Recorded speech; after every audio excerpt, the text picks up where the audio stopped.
Hey guys, it's Tia, and we're back with another Sword of Convallaria video. Today we're going to go over some of the content that was released today as part of the new update, Sword of Convallaria. This is just before the new SP Adana come out, and we've got lots to go over. Super psyched for this video in particular because I've been looking at a few Sword of Convallaria players, and they're on these other servers. They've got basically the first dibs on this new content, and I'm just like, wow, like when are we gonna get that? And we finally got closer, right? I think there's always going to be this lag. I think it's okay, right? It sort of gives us time to look at what we're going to get, look into the future. And so it basically lets, I guess, and I don't know if they take feedback too much, but it basically lets like these other servers test run some of the changes. And then if they have any differences within the global server, hopefully it's going to be more polished just a little bit, right? But ideally they don't make any sort of crazy differences, right? At least around parity. Anyways, let's go into this new content. So one thing you will notice here is we actually got a new option for our menu. We've got this new merge icon. I think honestly it looks like one of the cooler looking icons in my opinion, like this cool circle. I don't know if it's also represent like Seeker? I guess not, it's just like a little portal circle.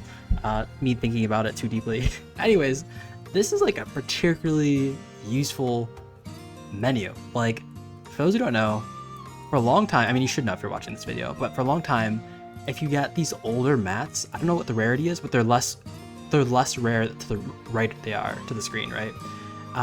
We would like get these mats and we would have nothing to do with them, right? These are mats that you get from the early parts of the game, say like your level 2, right? The level 2 mats will level up level 2 weapons. But the issue with that is when you get to like level 25 or something, you start getting these more rare slash I don't know what this color is, like yellow slash orangish warm color mats, and that's used to get those mid-game upgrades. And what would happen is you start to not have reason to get these like lesser or like more common mats, and that would mean like you just accumulate so many mats that you just don't need. And that was like pretty problematic in the sense that like you basically got material filling up your inventory that you just can't use or like won't ever use. But not today. Today we finally got a way to merge those. Mind you, it does have like this diminishing returns sort of effect going on. I don't know to call it like this sort of funnel where the more common the item is, the less it will make the more sort of final mat, right? So you get this like common, so say this is like the common mat. We've got the rare mat and then we've got the legendary mat. Basically it'll take you so many of these common mats to make one single legendary mat, right? And it's just like the cost of these conversions. This is a pretty common thing, right? So yeah, this is getting super nice because I've got, as you can see, so many of these mats. I'm sure everyone else does, right? Like it's just so many of these mats, and I don't think I want to spend money on it yet because it's just going to be so much to go through all those. And maybe there's going to be uses for like these older mats. I could have seen in the different timeline they actually put these older mats to use, or they could have just done the conversion automatically. Like instead of just like having everything require this like legendary mat or like the final version of the map, they could just take like a significant amount of the common mats instead of just like having us needing for us to convert. But I guess the issue with that is like you sort of don't really see. I don't know what the issue with that is actually. But anyways, we're here. I'm glad for it. Not much to say about it, but we get these cool new merges. Okay, so that's the first thing. The other thing that we do get, which I'm not sure if it's like more ephemeral. Hold up. I had to mute Akambe. I did not think his audio would be that loud, but I guess the voice is that loud. Is the events we have. Okay, no, not before that. Where can I get my events? Oh wait, that was it. That was it. Okay, I can just scroll through this top scroll bar here. We have the Voyage into Uncharted Waters, and this one is quite interesting because to me it seems quite, I don't know, not grindy, but like interesting in the sense that like it gives you materials. It allows you to sort of passively play the game a little more, which is also reminiscent of like the newer content they added. I don't mind, but like, yeah, it's something we haven't really had before, right? Everything's been more so you log on, you can do your autos, right? Your dailies, and those can, work, but like it's sort of a one-time thing, right? Where this is like a passive income kind of thing. I don't know how to explain it. Basically, you just send your units into here, and they will actually just like complete things, and then they return with like mats and stuff. So you can get like gold. I've seen get like dust. There's like a few things you can get here. And it's kind of cool, right? And it also makes use of some of the more, I guess, in-game lore, which is actually pretty needed because I remember doing the in-game Spiral of Destinies, and they would mention like, oh, where's Moonraze Castle, right? And like, oh, where's Rayrun City? And I'm like, wait, what are those, right? So this actually helps a lot with like understanding what's happening in Convallaria. I know people probably will know a little more about me about this, but like, I feel like a lot of times when I'm going through the story, I'm just like, wait, where are we? Like, what's the main city of this particular part of the world of Elysium? Wait, is it Elysium? I don't even know if it's Elysium, right? But like the larger continent of the world. So like this helps bring a little bit of that world building out. So I do really enjoy it. So I think here they basically have like the regular works where like you got your rewards that you can pick up. I think eventually you'll have dailies once you reach level 22 in the tower. And then you got some exchange. Looks like I've got some stuff. So I can exchange some of this featured into this. But I don't even know what this is. Like, can I? Okay, power, common glory. Wait, what? Am I losing stuff by just keeping exchanging? Like, what if I do this? I don't know what I did. I hope it didn't result in any loss for me. Okay, so we also get these exchanges to allow us to get some of the characters that we did miss on though, such as Kaya and Shakalulu. I am gunning for these. Yeah, I cannot wait to get these. One of the cool parts too about this is like you also have other things like Coco's special item. Yeah, like I was not expecting this. I actually didn't even read this. So this increases Coco's health, but also healing effect. And when healing, it spells 1 debuff and grants healing received. So this seems pretty strong. One thing I do wish though is like, if I wish Maita could do it, because Maita always cooks food too, right? She's always cooking food with Coco. It's like one of my other favorite, I guess, tanky characters. And so I'm just like, come on, why do you gotta give Maita a sword? Why can't you give her a frying pan? She's like in the same vein as Coco. So yeah, so that's cool. And we've got some other ones for like Agatha and I think Momo. So there's some pretty cool stuff we can get here. But yeah, I'm really gunning for the Kaya and Shakalulu. I am curious though, like, will we need to, I guess, just open up the other, I guess we'll inevitably have to like run them through the grinder. But like, can you open up the Kaya and Shakalulu from like the Luxite, or not the Luxite, but can you open up from regular summons? Because like, yeah, that'd be kind of sucky if like this event left and like you could no longer get them. So yeah, you can get this. There's a lot of stuff you can get from here, and it seems like a nice way to farm up for some of these signature items. I do wish they add more signature items like this, where like you can just farm for them. I think for the longest time, signature items have been sort of requirement. The way to get it is basically go through the daily or monthly subscription, free-to-play subscription, I guess, which is just like, you get the cornucopia fruit and then you get the weapon that you want. So it would be cool to finally have a free-to-play way to get that, because yeah, I feel like some people are missing out on some of those signature items, and it's having a way to get them would be nice. Oh, I guess there is one way. You can get it from the shop, right? From those special mats that like comes around once every like month or 2 months. But yeah, okay, maybe this is a little more easier to take advantage of. Yeah, so you can upgrade your lighthouse. What I really want to do is get my lighthouse level 22 because I can start farming this a little more easily. But let's see. Let's just advance this. I guess it's still accruing stuff. I don't know how it's accruing stuff. I guess it's just this right here, the lighthouse production. So it's just like passively accruing levels as well, I'm hoping. The one thing about not knowing, or the one thing I feel like with this UI is like it doesn't really show every 240 minutes as the lighthouse production is increasing.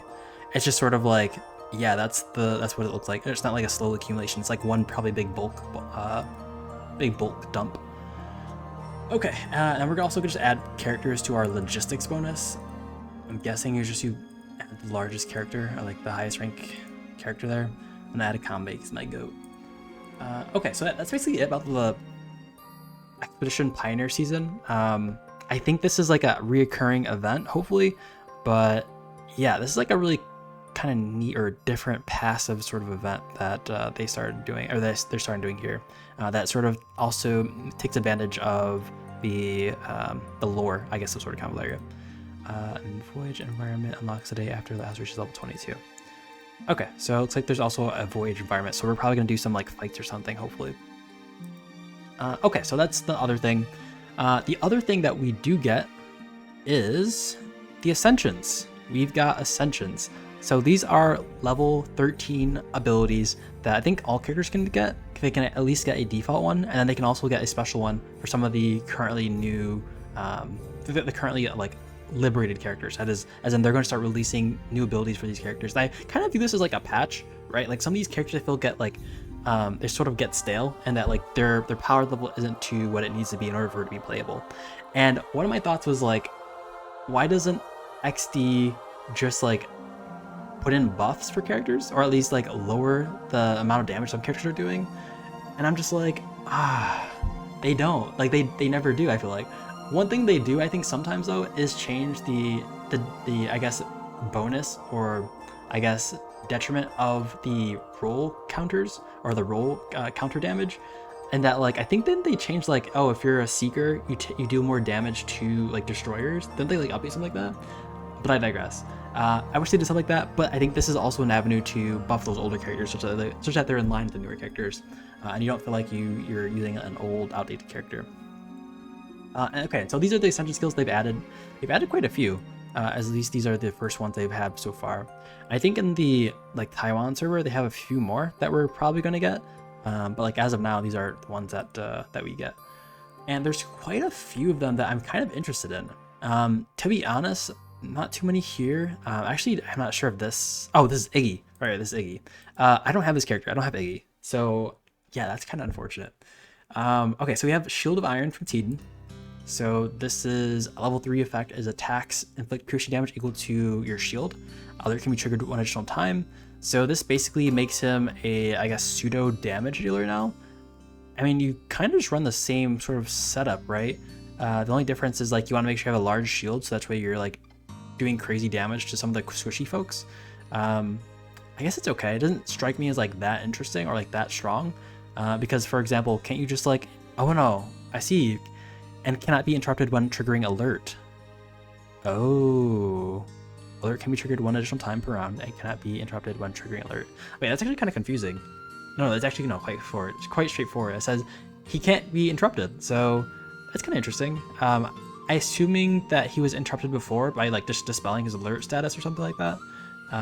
So this makes him kind of like, yeah, pretty strong here. Like, I don't know if he's gonna be, it's not gonna move the needle for him too much, right? Because I think isn't Tiden's only issue right now is that he doesn't apply enough, I guess, pressure. Not pressure. I guess he doesn't apply enough support for his I guess team. I don't know. I haven't really played Tiden too much, but I feel like he's just lacking in the department of like helping his team. Where like you can like give your teammates shields, but the shields really matter, especially physical shields. Do they really matter in the face of like all these like piercing damage dealers? Probably not. Not that it's too common. I think like piercing damage is probably more common in just like PvP environments, like everyone's running like Convallaria or like Luffy or something like that, maybe. I think in general PvE content, it's probably actually more better to, actually no, the shield is probably better in more PvE content, but still, it seems like it's not too impactful in my opinion. We have Solitary Blade. So this looks like it's increasing the damage and crit damage by 50%, reduces wipeout energy cost by 1. The energy recovery description of the Omen Death skill changes to when an enemy is defeated. So I don't know what wipeout does.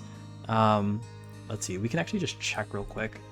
So Sword of Convallaria.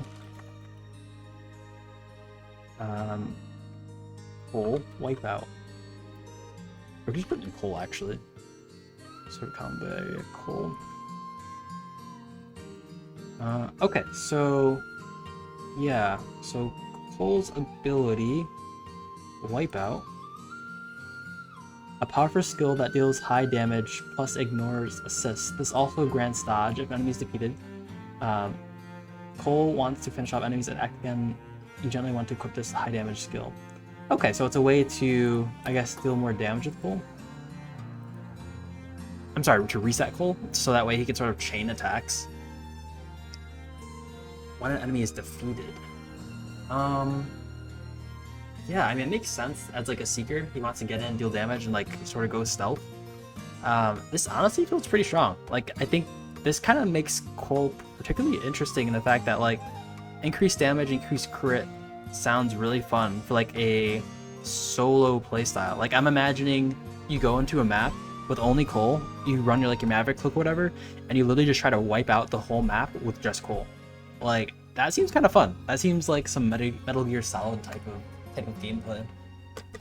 Yeah, that sounds kind of fun, but like, ooh, I don't know if I would invest in that. It just seems so, I don't know, not worth it in the grand scheme of things for like PvE content. But like just for fun content, it seems like really sick. So I think that does change his playstyle just a little bit. The fact that it's at 1 energy, yeah, I don't know, that could be really fun. Okay, next up we have Miguel. His unique is Fierce Impact, level 3. Physical attack is increased by 20%, which I think is quite a lot, right? Cole's is like 15, right? But he also gets the crit damage increase. Miguel gets 20%, okay. And then when performing AoE attack, turns tiles into burning for 2 turns. So burning also essentially allows Miguel to do life loss damage, which is particularly strong, right? We've got all of our newer characters having some sort of piercing damage, or like damage that gets past X amount of defense or something, and this kind of just does that, right? Because I think most of Miguel's kit has leaned on just being sort of like a running gunner who can't really handle, I guess, high health units or high health enemies or mobs.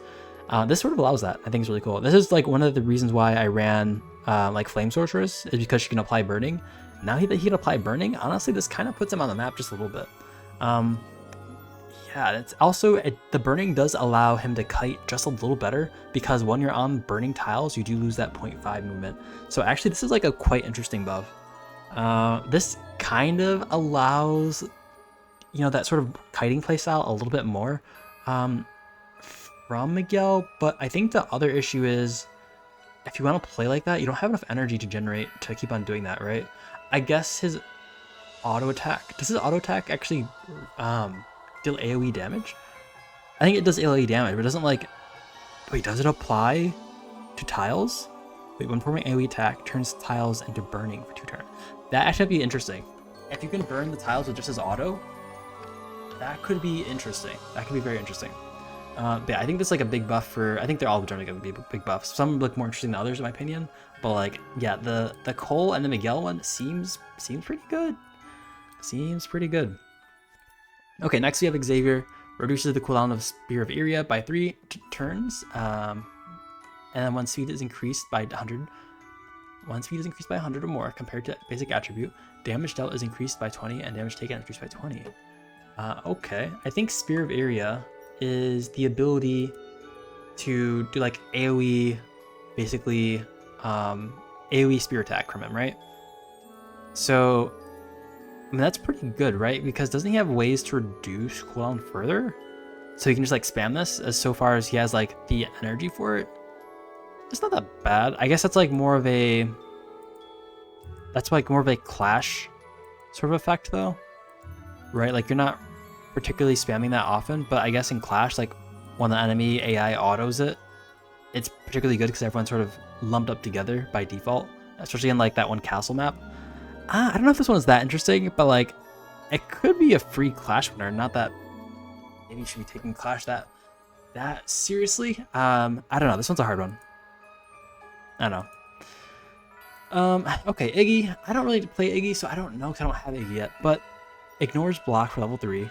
The effect duration of hunting preparation is increased by 1, and when having hunting preparation, crit damage and crit are increased by 15%. After an active attack, can move additional 3 tiles. Okay, the way this sounds like he can get in and get out. I don't know if Iggy's a Seeker, but he sounds like he is like a Seeker type of playstyle, which could be strong. Like I imagine, yeah, it's like very assassin-y. It's kind of like Cole in that sense. Like you get in and get out. I mean, it's fine. I don't see this change too much. Actually, no. The move 3 additional tiles does seem kind of crazy. That's just after an active attack. All right, and 3 tiles is also the range of most destroyers. Most destroyers, and seekers, I think. So, I'm sorry, not seekers, but watchers.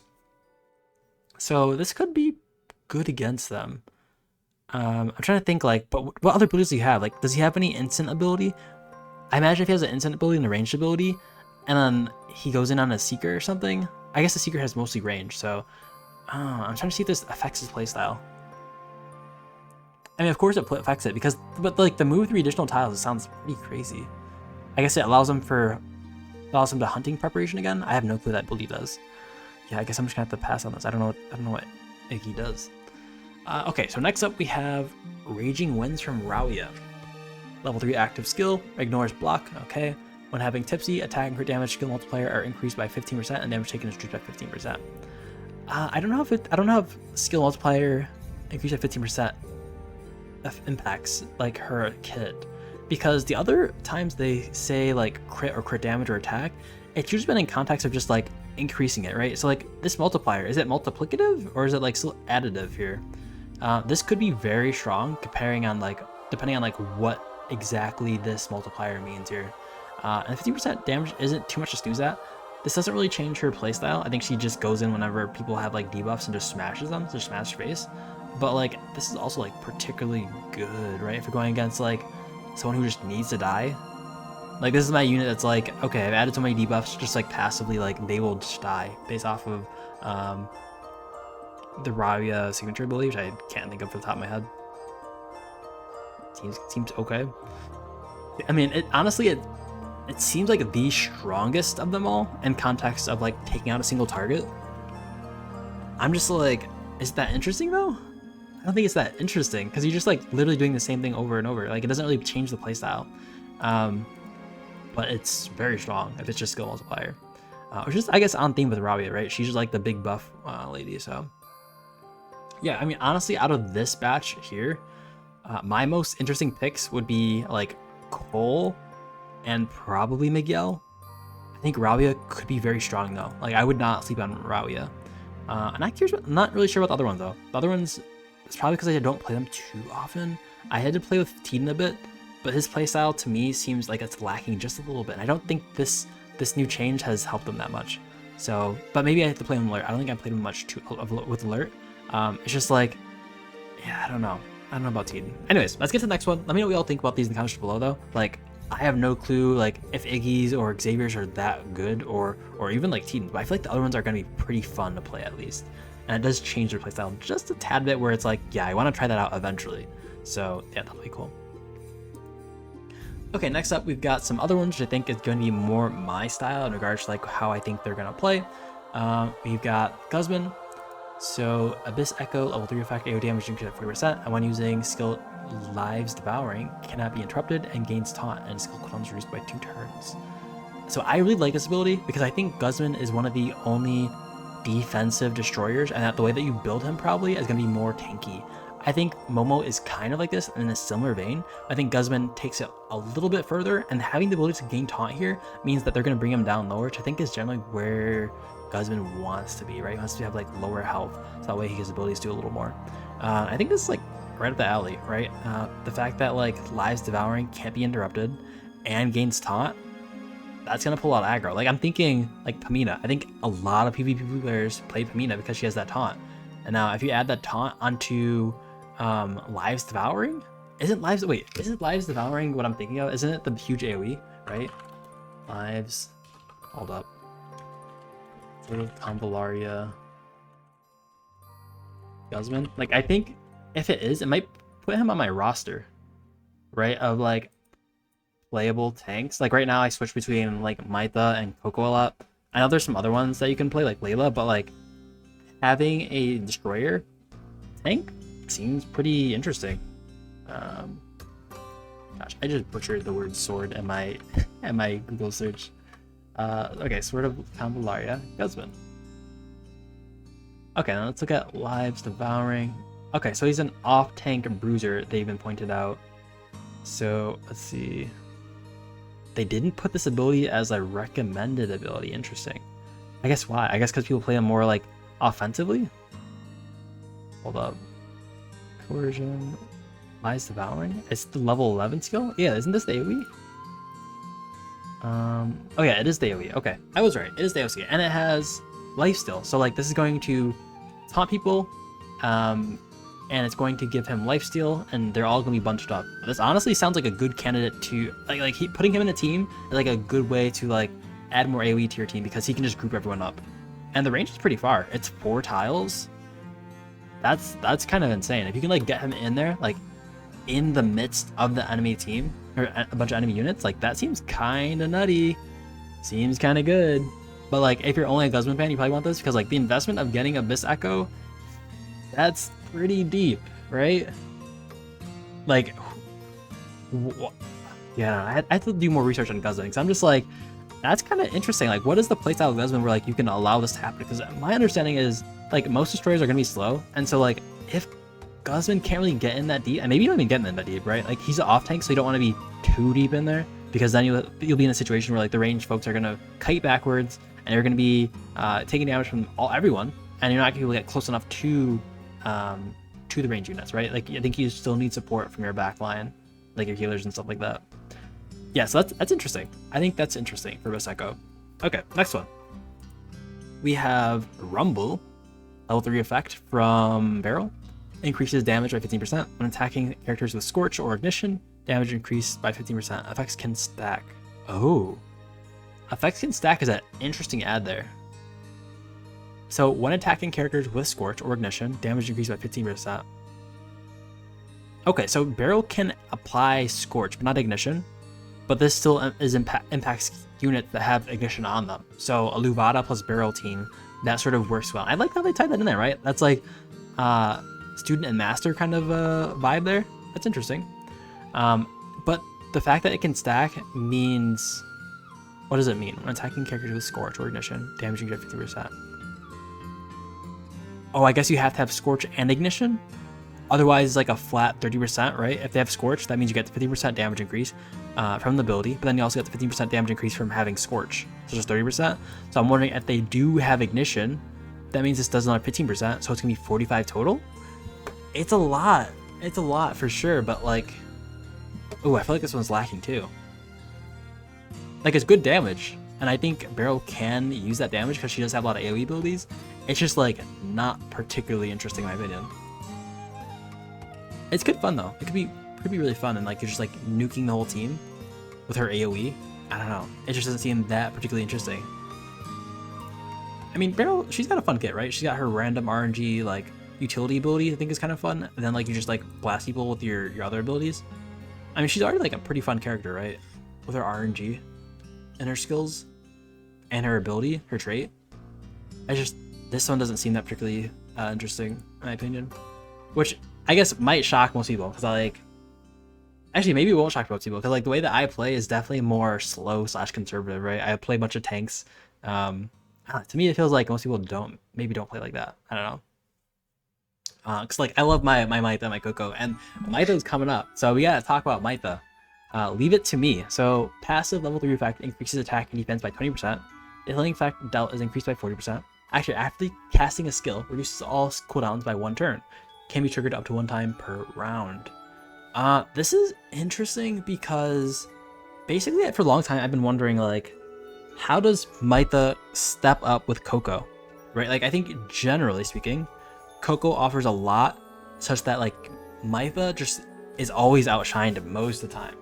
I think there are very few cases such that like when there are many physical units around, and you just need a way to cover all your back line, I think Maitha is slightly better, just slightly, because she has the ability to like AoE heal, which Coco does, right? But also take damage for them, like all the damage, where like Coco is limited by her health, which honestly is probably enough most of the time, but like there's like a small edge case where like maybe you just need your damage healer, your Convallaria, to just last a little longer at the cost of like having your tank die, which is Maitha in this situation. Coco just like is sometimes selfish when she has 1 health left and she doesn't want to tank for one more shot, right? Like she won't take one for the team. So it's a very small edge case, but like I don't know. I like to think that, you know, Mytha has some place in the world, right? Someone can love Mytha. And so like, yeah, this is kind of interesting. I will say though, depending on the fight, if there also are a lot of piercing damage dealers, Mytha is worse. But if there are a lot of physical damage dealers, Mytha is better, because I think defense is better than health when it comes to that sort of stuff. Especially in the fact that, especially in the world where like if there are more physical percent damage, which I don't think there is. I think the only physical percent damage there is, I'm sorry, the only percent damage that there is Scorch, and I think it's, oh gosh, what's her name? Karis's laser beams. I think those are the only two sources. I think. And so like, if there's a physical one for that, like Mytha's just better. She has, I think, higher defenses in general. So this could be good in that case. She might have generally more attack as well than Coco. Coco does have the infection shrooms, so like maybe it doesn't matter in that case, because the infection shroom just like on one of those like Fool's Destiny bosses will just like absolutely nuke them, because no one thought of like infection being too crazy, I guess, in the earlier stages of the game. So yeah, there's some edge cases there. One of the interesting things though might be like effect dealt from healing has increased to 40%.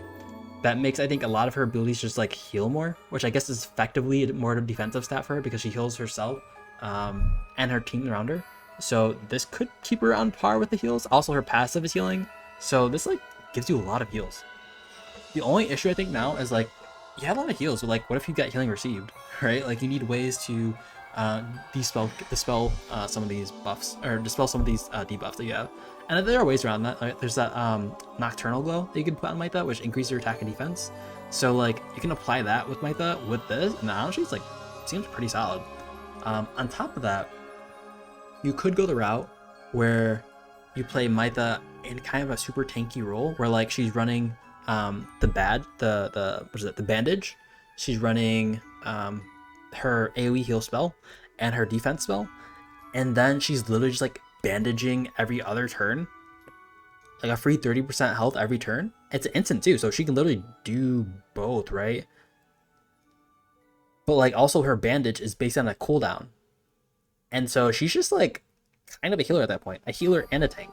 Like that seems kind of nutty to me, in my opinion. I kind of want to try that. I think Mytha stocks are going up after this. Listen, to the moon with Mytha. I will say that. You heard me now. I think my Mytha stocks are going up. And also the fact that like, okay, yeah. So I think Mytha stocks are going up. I think this is like a pretty good pick for like a very, I don't know, underrated character in my opinion. I think people are going to be surprised by this. I could be wrong. But, like I think for general content, PvE, like this is probably like a pretty decent pick. Not the funnest, honestly. I will say it's not like the most interesting, but like this is, I think this is very solid, solid for PvE. Okay, next up, we have, oh gosh, I forgot her name. Samantha, right? This is Samantha. I don't know why. For some reason, I'm thinking Samantha like wears more orange. I think it's because her SP Samantha is like a little bit different, right? Oh gosh, I feel like she's like generally darker in tone. Generally. Anyways, Square of True Protection. Magic attack is increased by 15%. Trait or range is increased by 2 tiles. After actively casting or using a healing skill or triggering a trait healing, reduces all cooldowns of one character by 1 turn. Can be triggered up to 2 times per round. Okay, that seems pretty good, right? I don't know why people.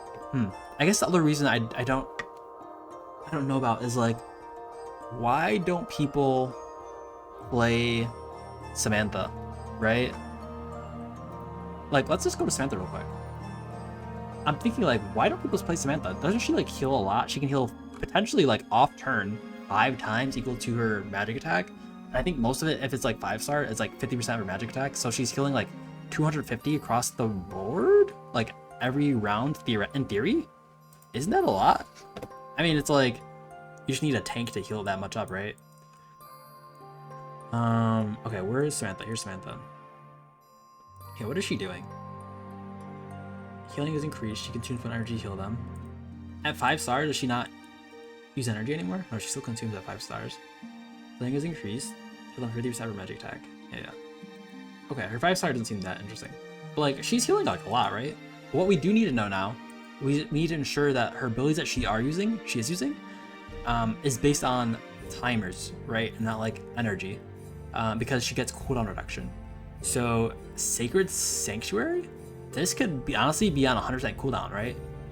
If she's triggering it every turn, and she's getting energy every turn, that means basically like damage reduction 3, healing up 3, and regenerate extra every turn.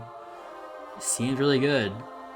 I mean, it seems only good in the sense that like if it works exactly how I'm thinking about, it seems good if you have units that can tank damage so that they can be actually healed.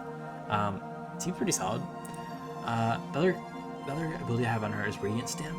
I don't know if this is good. Increases damage, increases physical defense. I don't know if that's that good, to be honest. You also have Celestial Purge, which is on a 3-turn cooldown. 30 damage to all enemies in 5 tiles. Additionally dispels 3 buffs from enemies and 3 debuffs from allies. I mean, this is like, okay. I just need another ability on her that has like just a general cooldown. Maybe it just isn't that much on her. Divine Wrath. Divine Wrath could be interesting. This makes her like more of a damage dealer because this is always this can be reduced like significantly every turn. Deals 70% damage to all enemies in a straight line within 5 tiles of the target and direction. Inflicts no active skills for 2 turns and recovers 2 energy for every 1 enemy hit. Oh, and this could be the energy. This could be the energy restorer too. You could build Divine Wrath. Divine Wrath, remove energy restoration for Divine Wrath. And so she's literally spamming Divine Wrath every turn. And then you just need another ability that's based on like maybe a cooldown. So, like this is the energy spender. Actually, no, it's not energy spender. This is the energy regenerator, right? And so what is the energy spender? It could be Light of Judgment, which just is passively healing.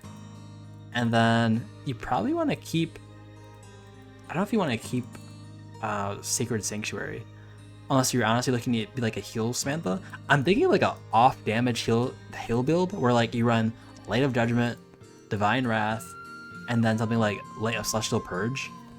She becomes Shadow Priest Samantha. That could be dope. That could be cool. That's only with her rank 13 though. If you get her rank 13, she becomes Shadow Priest Samantha. Honestly, sounds pretty cool. Okay, what else? What else do we have? Hold up, Ascension, Liberate. Okay, so that's Samantha. I think this will be interesting. I think this will be super interesting. But the thing is that like, I want one energy spender, and literally everything else could be cooldowns because I really want to take advantage of the trait, just reducing all cooldowns by 1 turn. It can be triggered 2 times per round. So I think it's every other turn, right? Every other turn you can have like the energy regenerator ability go off. Isn't that good? I don't know. Ooh, I don't know. This seems super fun though. I think this changes the playstyle just a bit. But I'm also like, oh, when we get SP Samantha, like this is not gonna be the Shadow Priest that we need, or it's gonna be Shadow Priest that we had, but not Shadow Priest that we want, right? It's like this is the person that they tell you not to worry about. I think that'd be fun. I think it'll be fun though. Okay, next up we have, which honestly I don't play too much, is Garcia. So for each 1 stack of rotational acceleration and attack defense are increased by 3%. Additionally, it makes rotational acceleration unable to be dispelled. When attacking targets with Isolate, the skill multiplier is increased by 30%. And this just seems like a straight damage buff. Not much to say here. It seems good, seems strong. I don't know if it's worth getting though. Attack and defense increased by 3%. I guess it depends on how much acceleration stacks you can get. Like maybe she just goes in, she is like crazy tanky from all the acceleration stacks that she has. I don't know. It can't be dispelled though. And it's also a skill multiplier. And they use a skill multiplier instead of just like scaled damage or something like that. So like this makes me think it's actually stronger, just like low key stronger than you think it is. I just don't know though. I still have my Garcia level 1. I don't play her. I have to look into her. I don't know how she plays, so this could be strong. She could be maybe a little more tanky, take a few more hits, but yeah, I don't know. Okay, next up we have, and last, we have Full Wind Draw from none other than Lilywell, which I just did a video on her, if you guys have not checked that out. So, Full Wind Draw, when distance of the target is no less than 4 tiles attacks, attack is increased by 30%. After a single target attack, additionally inflicts 3 stack infection on the target. Seems okay. Like, I think her damage is already pretty good. The fact that is no less than 4 tiles, doesn't that mean you have to run the range skill? Like, you have to run that? I mean, I don't particularly, I mean, I'm always running it because, like, the range is, like, really good. But, like, that does lock her into sort of one sort of playstyle, right?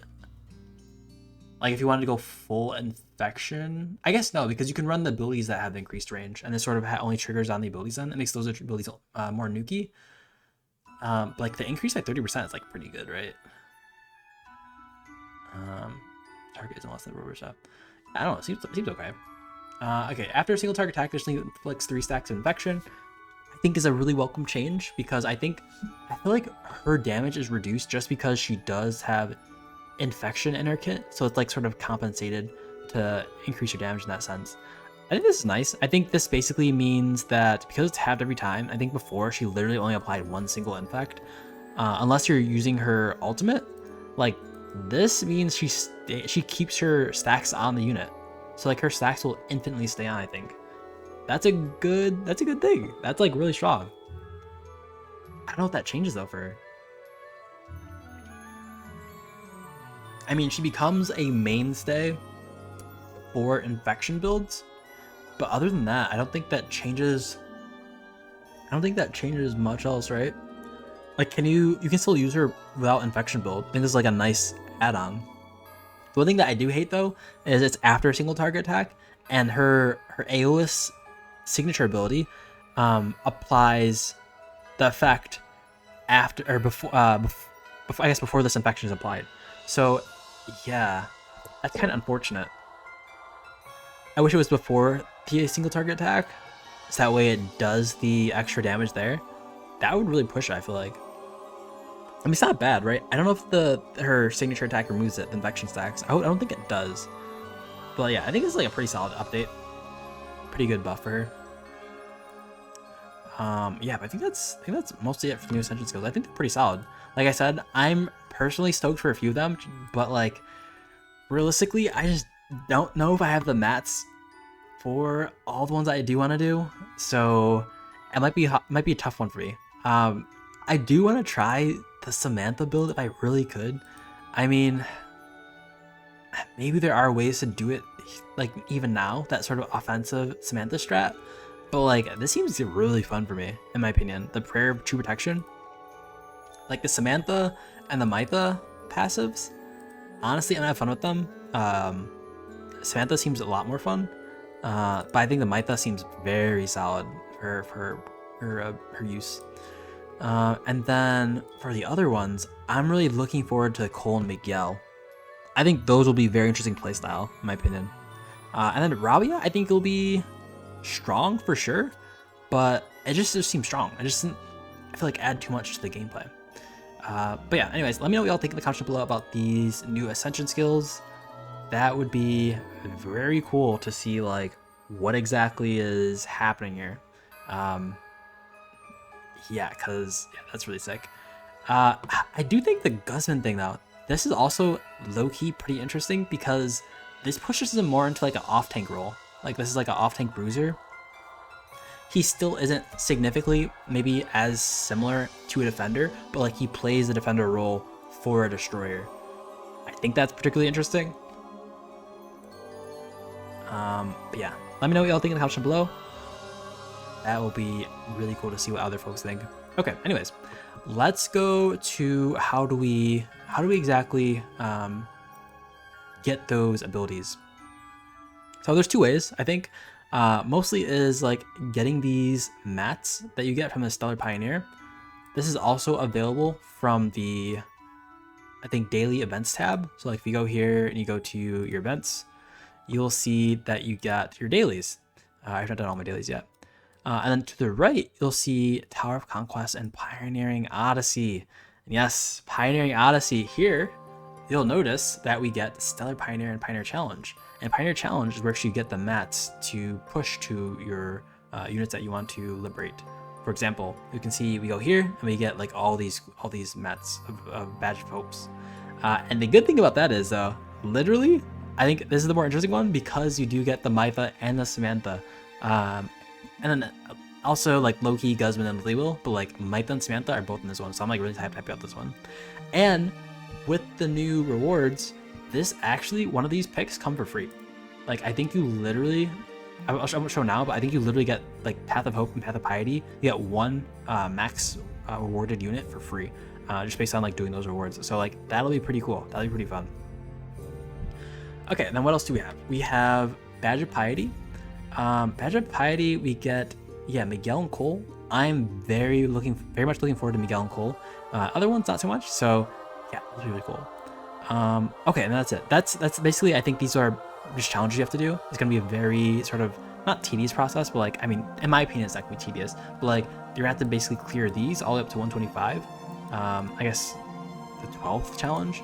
And it's only 3 per week, so like it's gonna take you some time to do this, which I like. I like how this game does require you to play the game. In my opinion, that's like the better part of the game, that they actually push you to do it, and they don't like, I don't know, they play sort of like loose with like being an RPG with having so many passive elements and having like this only one section that requires you to do like the actual quote unquote RPG. And what I mean by that is like you actually have to play the game in order to get like the rewards from the game. So I dig it. It's gonna be more of a grind, but I like it. The slow grind that also keeps my fun of RPGs like in lock. So yeah, so you get this new section. I haven't done mine yet, but I'm definitely thinking of doing the Path of Hope soon. Okay, so what else do you get with this? You also have like this passive sort of Lighthouse-ish kind of passive gameplay happening here, where basically these are also all fights, and it literally goes to stage 200. What the heck? Yeah, this is wild. This is so much content here. I've only gotten to 30 so far, just because I guess I just started today. I literally was like, oh, should I go to work or should I play some sort of Convallaria? I'm like, okay, I should go to work. So yeah, so this is like, yeah, this is gonna be super cool to do. But yeah, after you get some of these unlocked and finish these battles, you start increasing your passive income, and then once you increase your passive income, you can spend it towards your talent pioneer tree. And this talent pioneer tree contributes to the damage and defense and like the abilities and whatnot for this pioneer challenge. So basically it allows you to progress to the next stages, because otherwise the stages are just kind of artificially inflated such a way you can't get past like a certain level unless you like get enough tokens. Okay, so this is where I am. Basically after so much you can just like spend your tokens on something, and that way you can actually feasibly and like realistically like lower the artificial hardness of the stage and like just beat it like regularly. So yeah, so that's kind of cool. I think I'll just add something here. I think for destroyers, physical attack destroyers, magical attack destroyers, we're just gonna learn this. And you can see like it takes a good amount of time to like get these badges, right? 160 destroyer mats in order to get like this one skill. You can see like, and that's what's passively being generated by this, right? So you've got to wait. I'm only getting 21 an hour, so I have to wait a few hours in order to get those badges. Yeah, it's pretty wild there. So yeah. So I guess the quicker you do this, the more mats you get, and then the faster you get through this. I don't think this requires any sort of energy too, which I'm a big fan of, right? And I think this also is reset eventually. I don't know when this gets reset. I want to say like every month or something, right? That only makes sense. So let's see, did I get any? Okay, see, I already got some money. Look at that. I like it. I'm getting passive income. But yeah, this resets like I want to say every month or so, some cadence.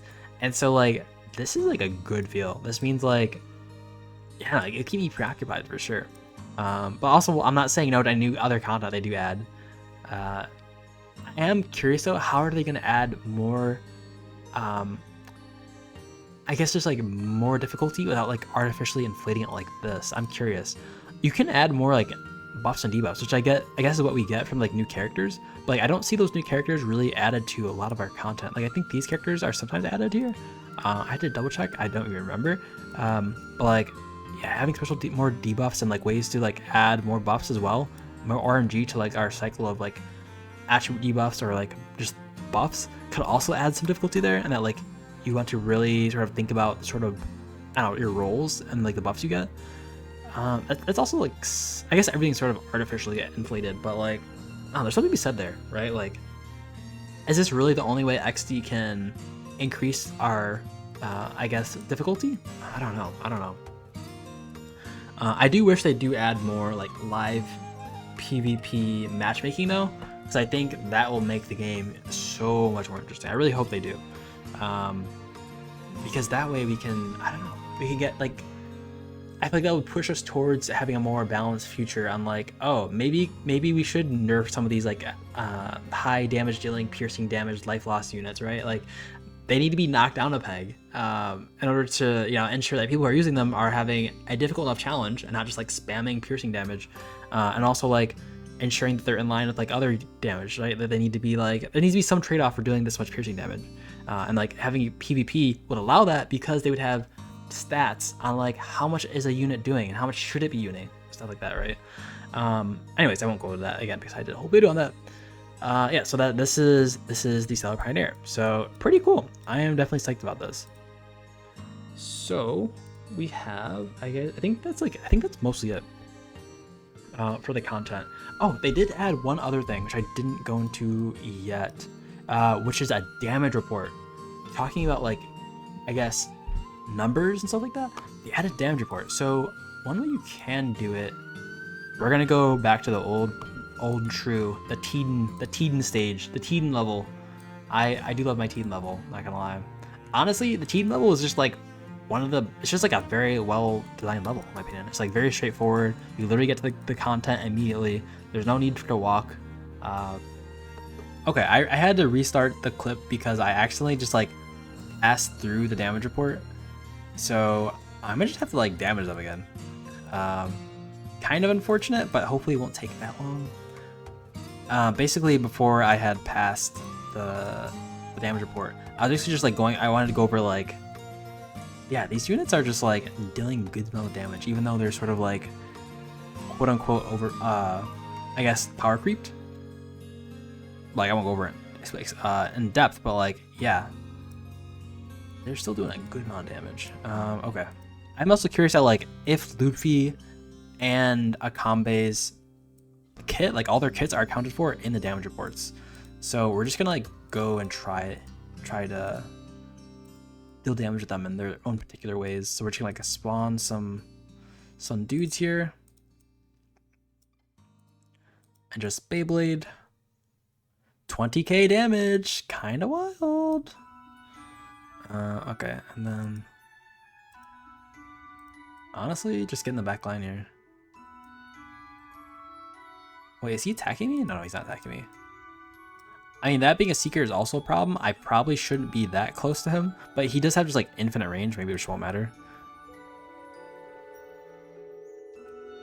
Okay, and we can heal here. They also all have Devil, so wow. The fact that that assassin lived after that, okay, was kind of wild. Honestly, it was the defense up for Mytha, right? That's the point where like Mytha beats Coco. That exact case right there. We basically wasted that unit's turn. I don't know. That's like the exact thing that needed to happen to show that off, though. Okay, so we just need to. Actually, can he get back there? Because he's just using his alert, right?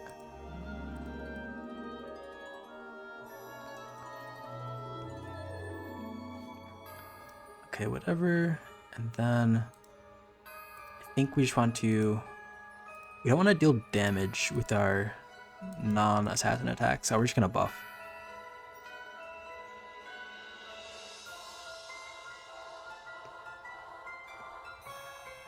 Okay. Let's see. Something like this.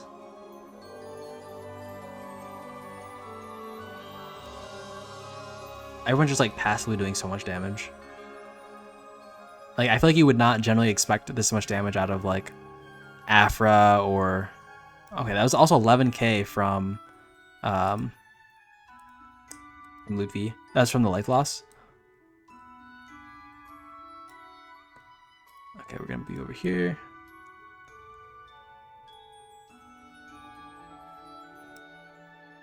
And then, honestly, we just kill here.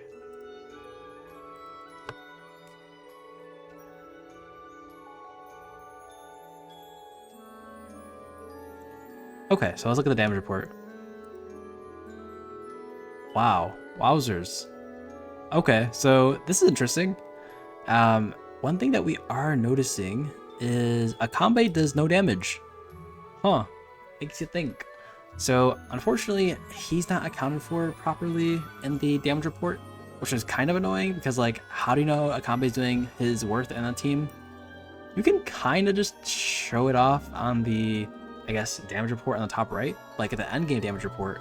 Yeah, we just don't know what she's doing, which is kind of sad because he did hit like 17k in my videos, I think, like in total. I don't know if that was off screen or on screen, but like, yeah, he does some good damage with his assassins, just like it's spread out. Yeah, so I've got 3-star with like super good items, and then 4-star with like okay items on Afra and Luffy respectively. And yeah, it's just like, yeah, Afra does a lot of damage just like spread out here. Yeah, so anyways, this is like a cool part. I really enjoy this. I think this is definitely a nice add here. It's just so sad that Akambe is not going to be in the reports for some time. I don't know if they fixed him before. I fixed it if like this other server, but like he definitely did damage in that game. Definitely did damage. Anyways, that's basically most of the quality of life changes and things they added in this patch. Let me know what y'all think in the comments below about all this. Peace out, and I'll catch y'all later.